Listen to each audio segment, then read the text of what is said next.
الحمد لله نحمده ونستعينه ونستغفره ونؤمن به ونتوكل عليه ونعوذ بالله من شرور أنفسنا ومن سيئات أعمالنا من يهده الله فلا مضل له ومن يضلل فلا هادي له وأشهد أن لا إله إلا الله وحده لا شريك له وأشهد أن محمدا عبده ورسوله أما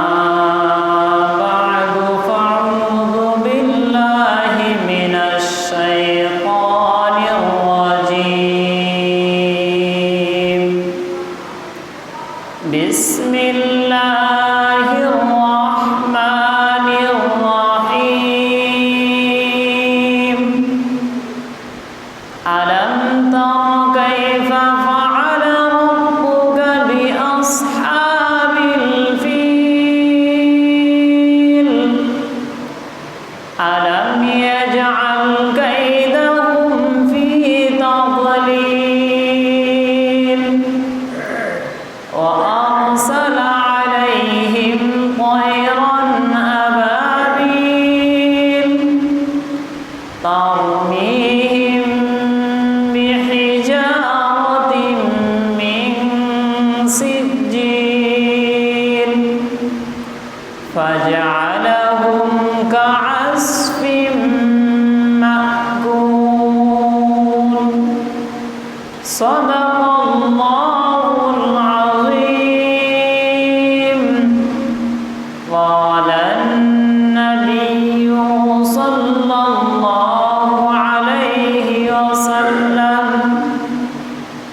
الظلم ظلمات يوم القيامة أو كما قال عليه الصلاة والسلام إن الله وملائكته يصلون على النبي يا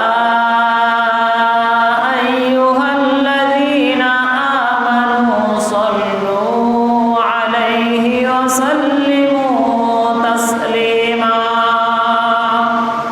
আমরা সবাই দরুদ শরীফ পাঠ করি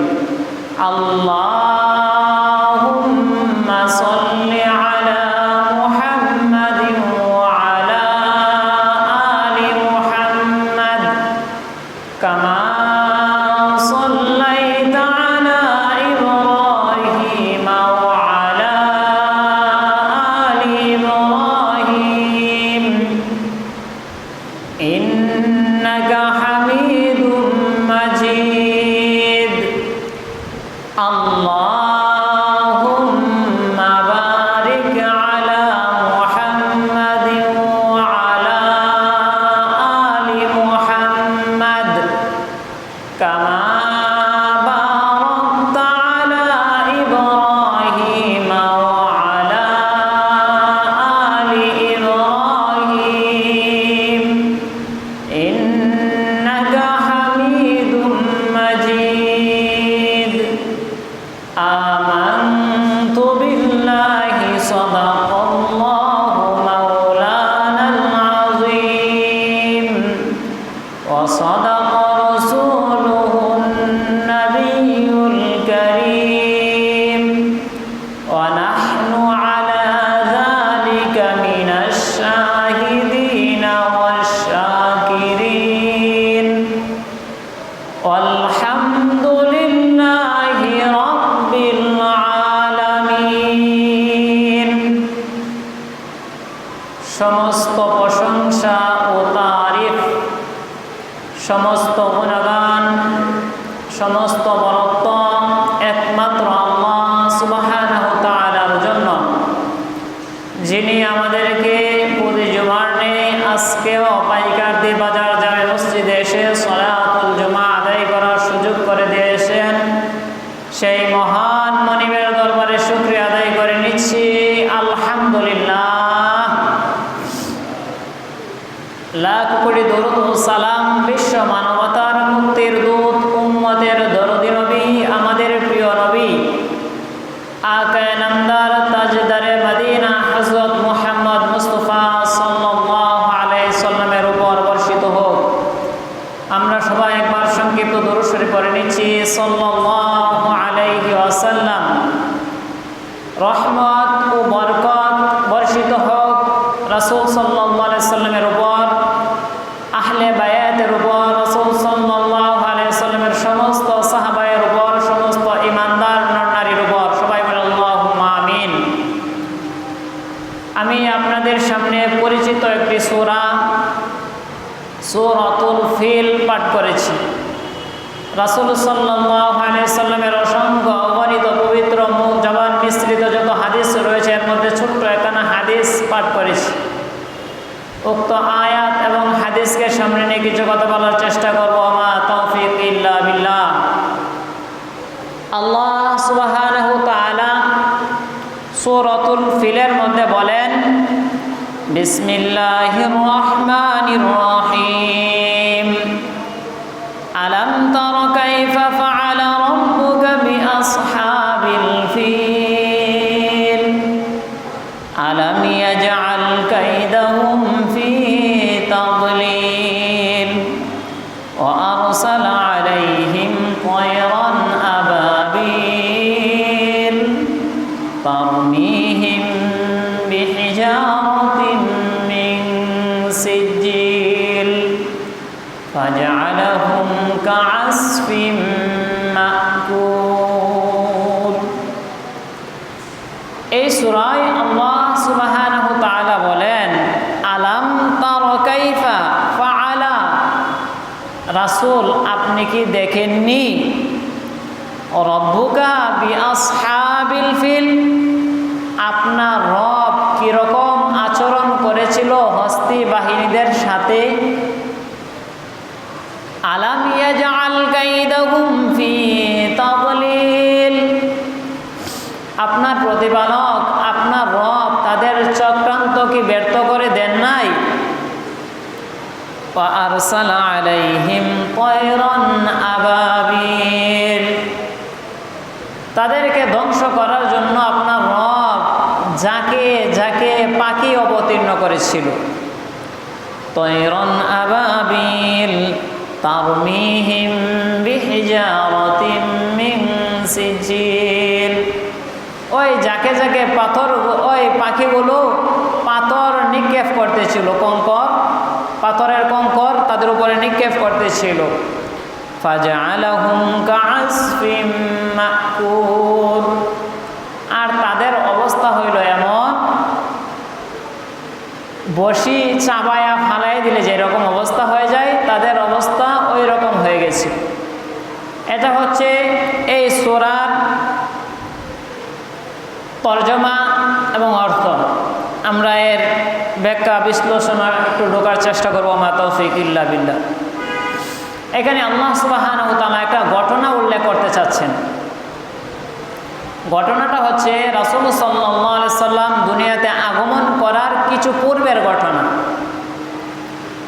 তাফসীরবিদরা তাফসীরের কিতাবে লেখেন, রাসূল সাল্লাল্লাহু আলাইহি সাল্লাম দুনিয়াতে আসার মাত্র 50 দিন আগের ঘটনা। কয় দিন আগের ঘটনা? 50 দিন আগের ঘটনা। এটা রাসূল সাল্লাল্লাহু আলাইহি সাল্লাম যে দুনিয়াতে আগমন করতেছেন, বাতিল অপশক্তি যে দূর হয়ে যাবে, রাসূল যে সত্যর বিজয়ী নিশান নিয়ে দুনিয়াতে আগমন করতেছেন, এটার একটা আভাস। রাসূল সাল্লাল্লাহু আলাইহি সাল্লাম যে হক, সমস্ত বাতিল দূরীভূত হয়ে যাবে, এটার একটা নমুনা। রাসূল সাল্লাল্লাহু আলাইহি সাল্লাম অসংখ্য অগণিত মুজিজার মধ্যে এটাও ছিল একটা মুজিজা। ইয়েমেনের এক প্রতাপশালী গভর্নর ছিল, যার নাম ছিল আব্রাহা। আব্রাহা থাকতো হাবশায়। সে এত প্রভাবশালী ছিল, সে পুরাটা ইয়ামেনকে তার কবজায় নিয়ে এসেছিল। সে ছিল খ্রিস্টান মূর্তি পূজক। সে দেখত সমস্ত মানুষ হজের মৌসুমে খানে কাবা তোয়াফ করার জন্য রওনা দেয়। সে এটাকে সহ্য করতে পারতেছিল না। এটাকে ধ্বংস করার জন্য, এটাকে বন্ধ করে দেওয়ার জন্য সে নতুন একটা বিশাল বড় সৌন্দর্য, বিশাল বড় একটা গির্জা নির্মাণ করলো। ওই গির্জাটা আল উল্লাইস নামে একটা গির্জা নির্মাণ করলো। সুন্দর কালো কর্জ আকর্ষণীয় একটা গির্জা নির্মাণ করার পরে সে সবাইকে আহ্বান করতে লাগলো, তোমরা এখন আর খানে কাবায় যাওয়ার প্রয়োজন নাই, তোমরা এখন তওয়াফ করার জন্য আমার এই গির্জায় আসো। দেখো কি আকর্ষণীয় গির্জা আমি নির্মাণ করেছি, কি বিশাল প্রাসাদ নির্মাণ করেছি। এটার কারিকার্য এত সুন্দর, যেটা খানে কাবার মধ্যে তোমরা গেলে পাইবা না।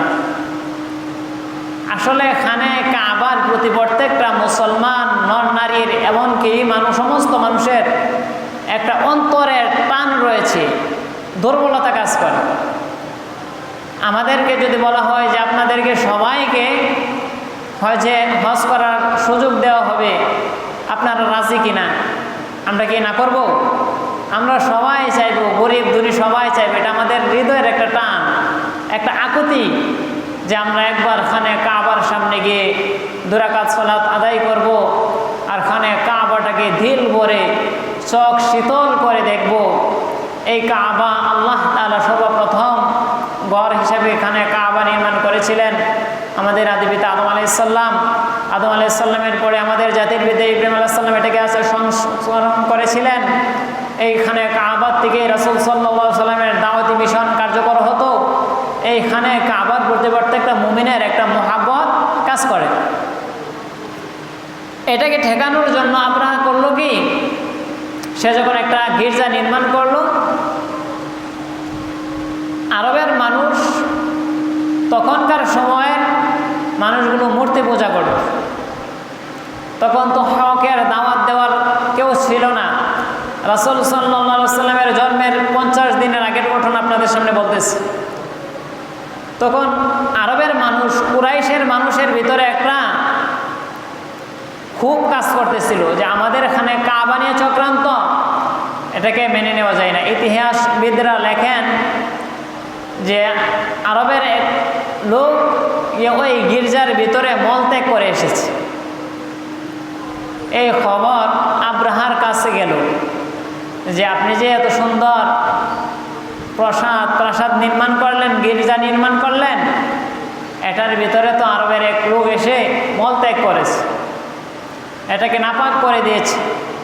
তার খুব রাগ আরো বৃদ্ধি পাইল। তখন সে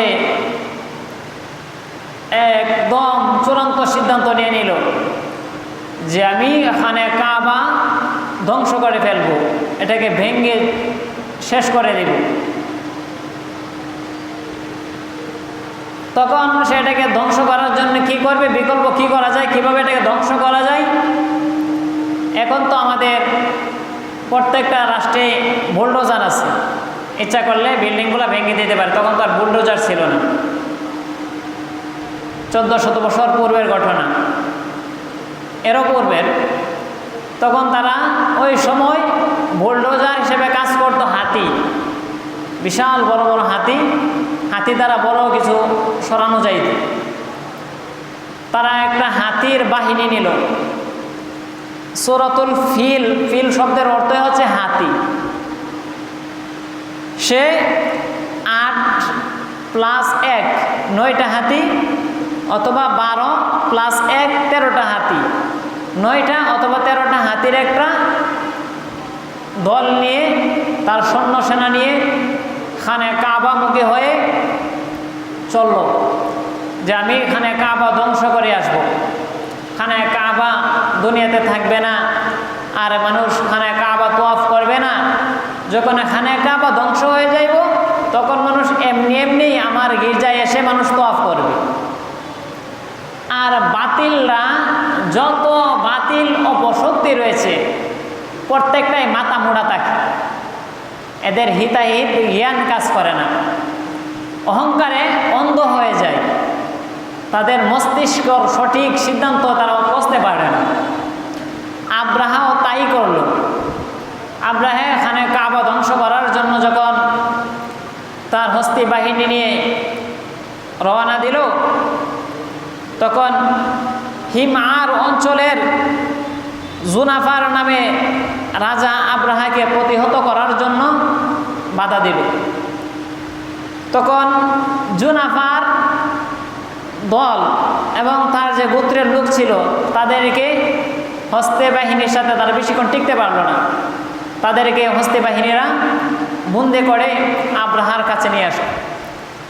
তখন জুনাফা বলল, আব্রাহা আপনি আমাকে মারলে আপনার কল্যাণ নাই, আপনি আমাকে মারতে পারবেন যেহেতু আমি আপনার কাছে এখন বন্দি হয়ে গেছি, আপনি যদি আমাকে না মারেন জীবিত রাখেন আপনার হয়তো আমি কোনো উপকারে আসতে পারি। আব্রাহা তো ছিল প্রভাবশালী, সে চিন্তা করতে লাগলো ওকে দিয়ে অন্য কাজ করাবো, আর রাইখা দিল, আর মানল না। তারপরে সে তার পুত্র নিয়ে তার দলবল নিয়ে চলতে লাগলো। এই বাহিনী নিয়ে যখন সামনের দিকে অগ্রসর হচ্ছে তখন নুফাইল ইবনে হাবিব হুসআমি কয়েকটি গোত্র মিলে আব্রাহাকে বাধা দিল। প্রথম এক গোত্র নিয়ে বাধা দিয়ে পারে নাই, পরে আবার নুফাইল ইবনে হাবিব কি করলো, কয়েকটা গোত্র মিলে একটা শক্তিশালী দল গঠন করে আব্রাহাকে বাধা দিল, আব্রাহার সাথে যুদ্ধ করলো। ওইখানেও তারা বেশিক্ষণ টিকতে পারলো না পেরে তারা আবার সবাইকে বন্দি করে নুফাইল ইবনে হাবিবকে বলল, তোমাকে একটা শর্তে আমি জীবিত রাখতে পারি, সেই শর্তটা হচ্ছে তুমি আমাকে প্রতিনিধিত্ব করতে হবে। তখন ওই বলল, আচ্ছা ঠিক আছে, আমি আপনার প্রতিনিধি হিসাবে রাজি হয়ে গেলাম। সে তার রাস্তা দেখাইতে আরো রাস্তা দেখায় নিয়ে যাইতে লাগলো। তখন মুগাম্মাস নামক একটা স্থানে গিয়ে তারা অবস্থান নিল। অবস্থান নেওয়ার পরে এই যে হাতির কাফেলা বাহিনীটা ছিল, ওই হাতির যে কমান্ডার ছিল, যে এর মধ্যে দল প্রতিনিধি যে বড় হাতিটা ছিল, ওই হাতিটার নাম ছিল মাহমুদ। মুগাম্মাস নামক স্থানে গিয়ে মাহমুদ বসে গেল, আর সে সামনের দিকে অগ্রসর হচ্ছে না। আব্রাহা চিন্তা করলে লাগলো হয়তো অনেক লম্বা পথ পাড়ি দিয়ে আসার কারণে সে বিশ্রাম নিতেছে, আচ্ছা পরে রওনা দেওয়া যাবে। কিছুক্ষণ পরে আবার ওই মাহমুদকে সামনের দিকে অগ্রসর করার চেষ্টা করতে লাগলো, কিন্তু ওই হাতি তো আর সামনের দিকে অগ্রসর হচ্ছে না। অনেক চেষ্টা করার পরে হাল তাদেরকে হাতির যে প্রধান রাখাল কাফেলাটা যেত এটাকে বলতো, হাল চলো সামনের দিকে, হাল বলে এটাকে চালাইতো। কিন্তু হাল যে বলতেছে ওই হাতিগুলো তো সামনের দিকে অগ্রসর হয় না। অনেক পিড়াপিড়ির পরে ওই হাতিটাকে আবার ইয়ামিনের দিকে রওনা দিতে বলল। হাতি তো আবার সুন্দর করে ইয়ামিনের দিকে সুন্দর করে দৌড়ে যাচ্ছে। আব্রাহা তখনও তার মাথায় কাজ করে না, এই হাতিটা, এই পশুটাকে কে বাধা দিচ্ছে, সেটা আরবমুখী কেন হচ্ছে না, খানে কাবার দিকে কেন যাচ্ছে না, ডান দিকে যায়, বাম দিকে যায়, পিছনের দিকে যায়, সামনে কেন যায় না। অহংকারী প্রভাবশালী রাজা তখনও এটা খেয়াল করতে পারে নাই। সে জোর প্রয়োগ করে সামনের দিকে অগ্রসর হওয়ার জন্য চেষ্টা করতে লাগলো। যখন দেখছে না ওই মাহমুদ আর সামনের দিকে অগ্রসর হচ্ছেই না, তখন সে তার সৈন্যদেরকে বলে দিল, হে আমার সৈন্যরা, তোমরা একটা কাজ করো, আমরা যেহেতু এখানে দীর্ঘ কয়েকদিন থাকবো, আশেপাশের যত এলাকা রয়েছে প্রত্যেকটা এলাকাতে তোমরা লুটপাট করতে থাকো। এতে আমাদের দুইটা লাভ। কয়টা লাভ? দুইটা লাভ। একটা লাভ হচ্ছে আমরা যেহেতু দীর্ঘদিন থাকবো, আমাদের খাবার ব্যবস্থা হয়ে যাবে, আমাদের সম্পদ উপার্জন হয়ে যাবে। 2 নাম্বার লাভ হচ্ছে আমাদের প্রতি তাদের একটা ভয় সৃষ্টি হবে। তখন এই কাজ করার পরে আশেপাশের এলাকার থেকে যখন লুটপাট করতে লাগলো, লুটপাট করতে গিয়ে কুরাইশের সর্দার ছিল আব্দুল মুত্তালিব, রাসূল সাল্লাল্লাহু আলাইহি সাল্লামের দাদা। আব্দুল মুত্তালিবের 200 উট ওই কাফেলা, ওই দলের আব্রাহার বাহিনী নিয়ে আসে। আব্রাহার প্রতিনিধি দল প্রেরণ করলেন আব্রাহার কাছে। আব্দুল মুত্তালিব আব্রাহার কাছে দল প্রতিনিধি প্রেরণ করলে বললেন, আপনারা যদি মঙ্গল চান, ভালো চান, তাহলে আপনারা বলুন কি লাগবে আপনাদের। প্রয়োজনে যা চাইবেন ওই গোত্রের যত সম্পদ আছে আমরা আপনাদেরকে দিয়ে দিব। তখন আব্রাহার কাছে যখন এই দল গিয়ে এই প্রতিনিধিকে খবর দিল, আব্রাহা বলল, না, আমরা এখানে এই জন্য আসি নাই, আমরা আসছি এখানে কাবা ধ্বংস করার জন্য। আব্রাহা ছিল খুব সুশ্রী, খুব সুঠাম দেহের অধিকারী। তার চেহারার মধ্যে ছিল মায়াবী এক সৌন্দর্য। তিনি দলের সর্দার ছিলেন, সর্দারের মধ্যে তার দেখার মধ্যেও শরীরের মধ্যে আল্লাহ তাআলা এরকম যোগ্যতা দিয়েছিল। যেমন উঁচু লম্বা, যেমন সুন্দর, যেমন সুশ্রী, এইরকম মাধুর্যের অধিকারী ছিল তিনি নিজেই। তার কাছে আবার আব্রাহার প্রতিনিধি এসে বলল, আব্রাহার কাছে এখন পাঠাইছে জুনাফার, এই যে প্রথম প্রতিনিধি দল যাকে আব্রাহারকে বাধা দিয়েছিল, ওই দলের সর্দারকে আটকা রাখছিল, তাকে পাঠাইছে যে তুমি কি আব্রাহাকে বলো হয়তো আমার দরবারে যেন আসে। আব্দুল মুত্তালিব চিন্তা করে লাগলো, তাদের যেই ক্ষমতা, তাদের যেই শক্তি, তাদের যে সৈন্যবাহিনী, তাদের সাথে আমরা যুদ্ধ করে মোকাবেলা করে পারবো না। এখন আব্রাহার কাছে আব্দুল মুত্তালিব রওনা দিল। যাওয়ার সময় জুনাফার যে সর্দার ছিল গোত্রের, তাকে জিজ্ঞাসা করতে, তার সাথে আবার আব্দুল মুত্তালিবদের সাথে ছিল বন্ধুত্ব, জিজ্ঞাসা করতেছিল, আচ্ছা তোমার কি মনে হয় সে আমার প্রস্তাব মেনে নিবে, এখানে কাবা ধ্বংস থেকে ফিরা যাইবে? তখন জুনাফার বলল, না, আমার মনে হয় না সে এমনটা করবে। তখন বলল, আচ্ছা জুনাফার, তুমি যে আব্রাহার কাছে এখন থাকতেছো, সময় অতিবাহিত করতেছো, তোমার কাছে কেমন লাগে? জুনাফার বলে, আমার ওই দিনই মৃত্যু হয়ে গেছে যেই দিন আমি তার সাথে পরাজয় বরণ করেছি। এখন এক একটা রাত, এক একটা দিন আমার কাছে এক একটা যন্ত্রণাদায়ক মনে হচ্ছে, কিন্তু আমি তখন বন্দি, তার হুকুম মানতে বাধ্য। এই কারণে আমি নিয়ে যাচ্ছি। তবে মনে হচ্ছে আপনার এসে যথেষ্ট পরিমাণ সম্মান করে, কুরাইশের প্রতি তার একটা সম্মান ভক্তি কাজ করে, হয়তো ভালো কিছু পাওয়া যাইতেও পারে। এই কথা বলে জুনাফার আব্দুল মুত্তালিব রাসূল সাল্লাল্লাহু আলাইহি ওয়াসাল্লাম দাদাকে নিয়ে গেল আব্রাহার রাজদরবারে। যাওয়ার পরে আব্রাহা রাসূল সাল্লাল্লাহু আলাইহি ওয়াসাল্লামের দাদা আব্দুল মুত্তালিবকে দেখে তার সৌন্দর্য, তার মাধুর্য, তার চেহারা, তার আশা দেখে সে সিংহাসন ছেড়ে নিচে বসে গেছে। আর সম্মানার্থে আব্দুল মুত্তালিবকে বলেছে যে আপনি এখানে বসুন, আপনার মেহমান। আব্দুল মুত্তালিব এসেই বলল, আব্রাহা, তোমার দল, তোমার সৈন্যবাহিনী আমার 200 উট নিয়ে এসেছে, তুমি তোমার সৈন্যবাহিনীকে বলে দাও তারা যেন আমার 200 উট ছেড়ে দেয়। এই কথাটা বলার সাথে সাথে আব্রাহার ভিতরে এতক্ষণ আব্দুল মুত্তালিবের প্রতি যে সম্মানটা ছিল, ভক্তিটা ছিল, এটা শেষ হয়ে গেছে। আর বলতে লাগলো, হাই রে, কাকে আমি এত ভয় পাইছিলাম, কাকে এত সম্মান দেখাইলাম, সে তো আসলে মাথা মোটা। আমাদের সমাজের ভাষা আর কি, তাদের সম্মান যেই জিনিসকে লক্ষ্য করে, কুরাইশের এত মর্যাদা, এত সম্মান যেই জিনিসকে উদ্দেশ্য করে, ওই জিনিস ধ্বংস করতে আসছি, ওই বিষয় নিয়ে কথা না বললে বলতেছে কি তার উটগুলা দিয়ে দিতে, এই উট দিয়ে দাও। আব্দুল মুত্তালিব বলল, হে আব্রাহার, আমি তো আমার উটগুলা ছাড়াই নিতে আসছি, এখানে কাবারও একজন মালিক আছে, 200 উটের মালিক আমি ছিলাম, আমি আমার উটের ব্যবস্থা করলাম, এখানে কাবারও একজন মালিক রয়েছে, তুমি ওই ঘর ওই মালিকেই হেফাজত করবে। এই কথাটা বলে আব্রাহার যখন আব্দুল মুত্তালিব যখন চলে যাইতে লাগলো তখন একটা মেসেজ দিয়েছিল, সুন্দর একটা মেসেজ, যদি তুমি ওই মালিকের সাথে পারো তাহলে সামনে অগ্রসর হও, আর যদি ওই মালিকের সাথে পারবা না মনে করো তাহলে পিছনের রাস্তা মাপো। এই কথা বলে তিনি চলে আসেন। চলে এসে এখানে কাবার চাদর ধরে দোয়া করতে লাগলেন, আল্লাহ, হে আমার রব, আমরা আব্রাহার সাথে যুদ্ধ মোকাবেলা করে পারবো না। অলরেডি দুইটা দল তাদের কাছে পরাজিত বরণ করেছে। আমি চাই না এখানে অনেক হতাহত হোক, অনেক মানুষ মারা যাক। আল্লাহ, তোমার ঘর খানে কাবা তুমি হেফাজত করো, হেফাজতের জিম্মাদারি তোমার কাছে।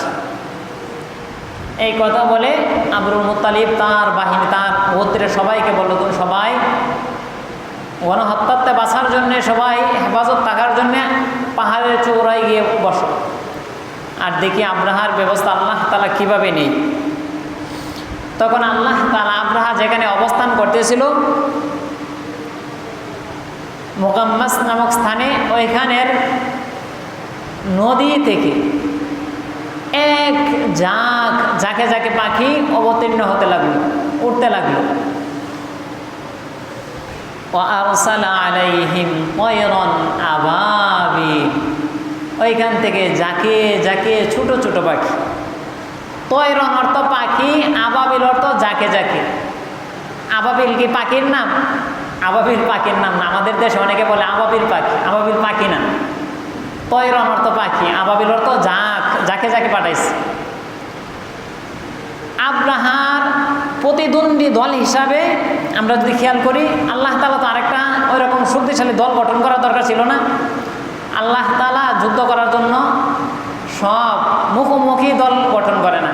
আল্লাহ এমন কিছু দেখায় যেটা বান্দার কল্পনারও বাহিরে থাকে। আল্লাহ তাআলা হস্তি বাহিনীর সাথে মোকাবেলা করার জন্য যাকে যাকে পাখি প্রেরণ করলো।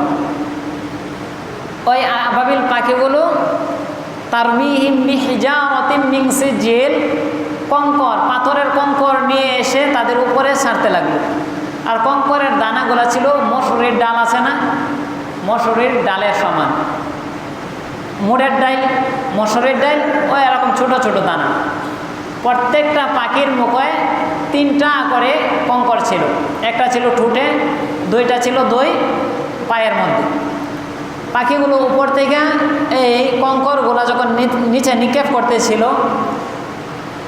স্বাভাবিক জ্ঞান, স্বাভাবিক নলেজে কোনটা মনে হয়, এই ছোট্ট ছোট্ট দানাগুলা মানুষের কোনো ক্ষতি করতে পারবে?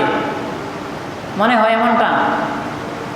মনে হয় না। আসলে কিন্তু এমনটা মনে হওয়ার কথা না। সাদা ছোট্ট ছোট্ট মসুরের ডাল, আর মুড়ের ডাল কতটুকু বড়? বিশাল বড়। ছোট্ট ছোট্ট এগুলো উপরতে ছাড়লে হালকা লাগারও কথা না, বাস বোঝারও কথা না। আর এই হস্তি বাহিনীর সাথে এটা কি?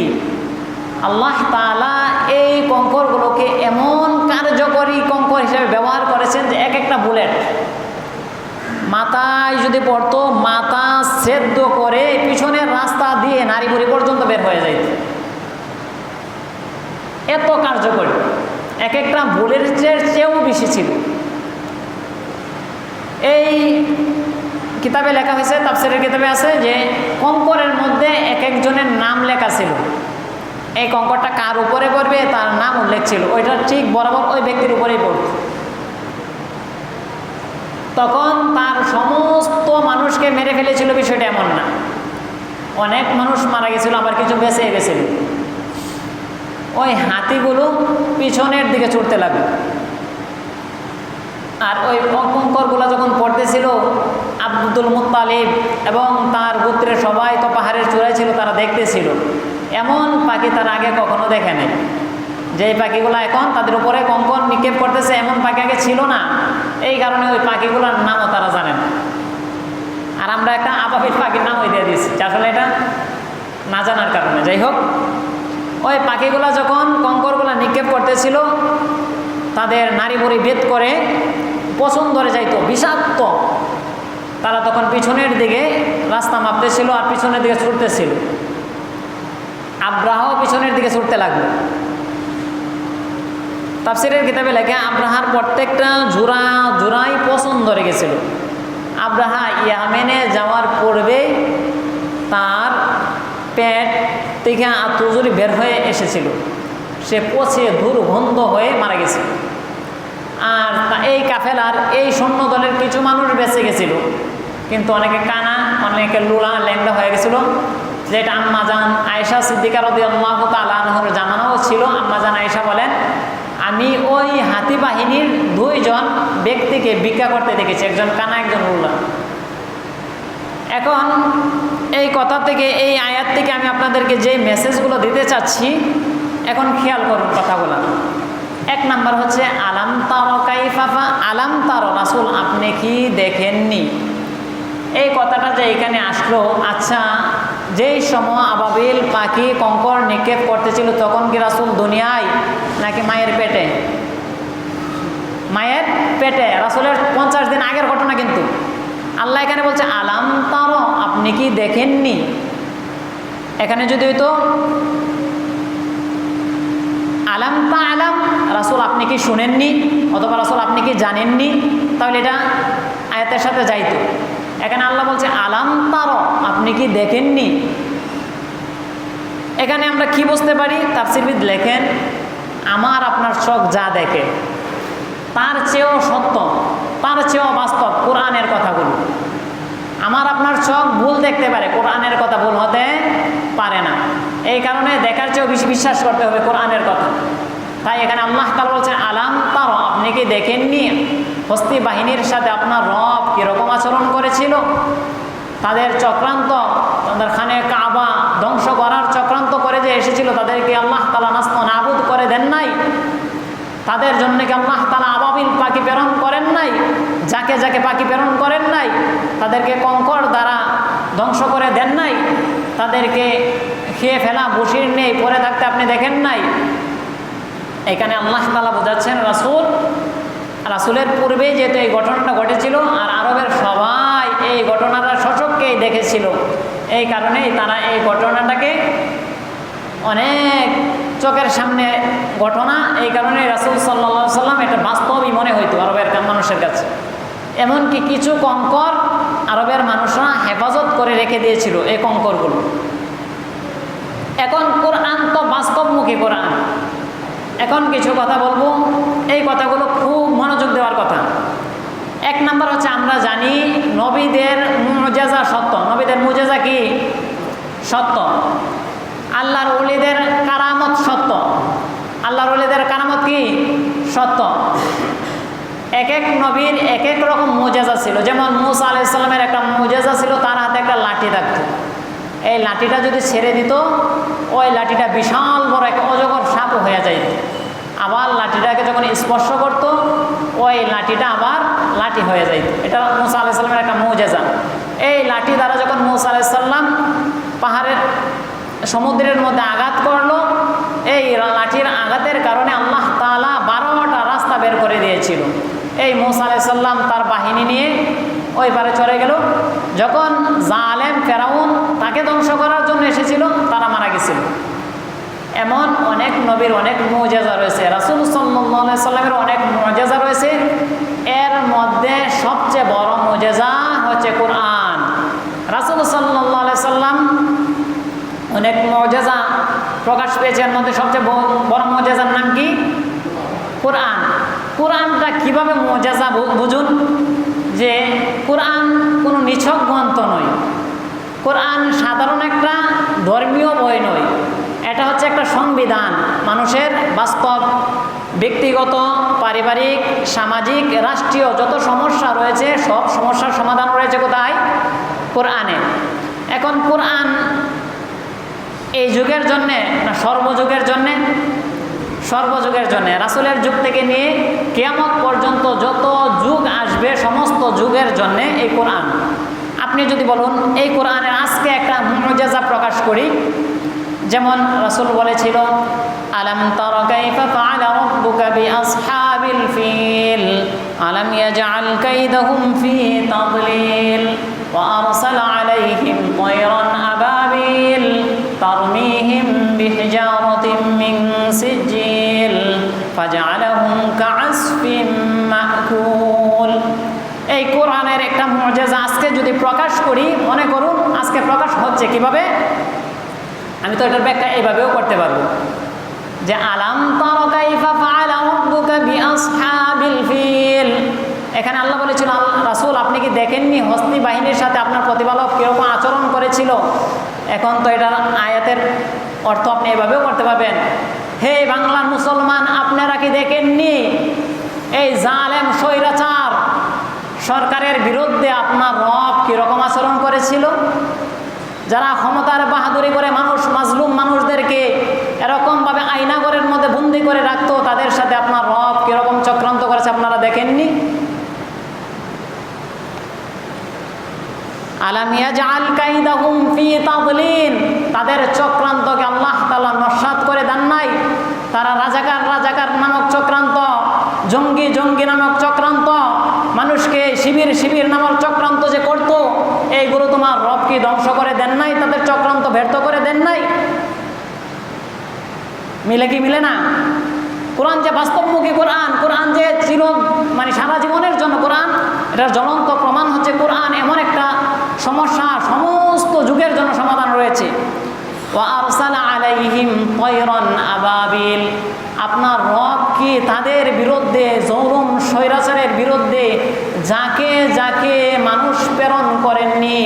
গণভবন, সংসদ, এই গণভবনে ঢোকার জন্য আওয়ামী লীগ, বিএনপি, ছাত্র জনতা, মাদ্রাসার তোলাবা সবাইকে আল্লাহ তাআলা কি যাকে প্রেরণ করেননি? করেছিল কিনা?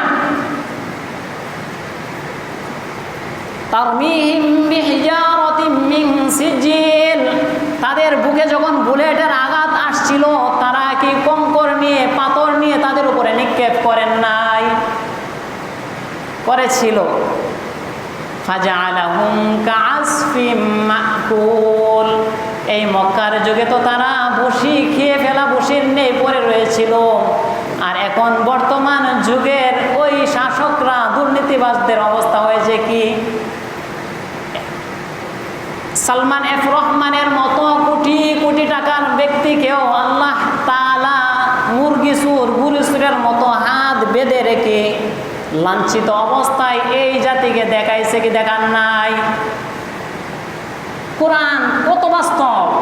কোরআনের 1400 বছর আগের ঘটনা আর এখন প্রত্যেকটা আয়াত হরফে শব্দে মিলে যায়। তারপরেও যারা জালেম তারা বোঝে না কোরআন যে সংবিধান, কোরআন যে রাষ্ট্র পরিচালনা করলে সুন্দর রাষ্ট্র গঠন হবে, জালেমরা বোঝে না। এরপরেও মনে করে কি কোরআন একটা নিছক গ্রন্থ। কোরআন কি নিছক? কোরআন নিছক না, কোরআন হচ্ছে বাস্তবমুখী গ্রন্থ। কোরআন সমস্ত সমস্যার সমাধান রয়েছে কোথায়? কোরআনে। তাই আমরা কোরআনকে বেশি পড়ব, কোরআনের সব বিধান মেনে নেওয়ার জন্য প্রস্তুত থাকবো। আল্লাহ সুবহানাহু ওয়া তাআলা কোরআন দ্বারা আমাদেরকে